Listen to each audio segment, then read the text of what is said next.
मुसलमानों के खिलाफ नफरत की आग अब मस्जिदों, मज़ारों और मदरसों से होते हुए मकानों और दरीचों तक पहुंच गई है। ताज़ा मामला मेरठ से आया है, जहां सदर बाजार थापर नगर की गली नंबर 7 में एक मुसलमान ने घर खरीदकर दूध का कारोबार शुरू किया। इस बात की जानकारी इलाकाई लोगों को मिली तो उन्होंने इसका विरोध किया।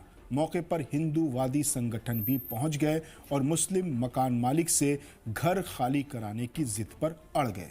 मामले की जानकारी पुलिस को मिली तो मौके पर पहुंचकर मुस्लिम परिवार से घर खाली करा लिया गया और दोनों पक्षों को सदर थाने बुलाया गया।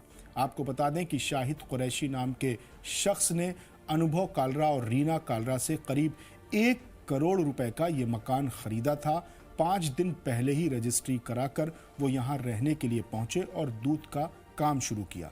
मकामी लोगों ने इल्ज़ाम लगाया कि दूध लेने वाले लोगों की वजह से गली में जाम रहता है और आने जाने वाले लोगों को काफ़ी परेशानी होती है।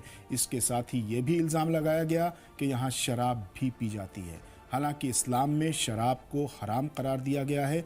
वहीं शाहिद का कहना है कि उनके परिवार में, उनके ख़ानदान में कोई शराब को छूता तक नहीं है।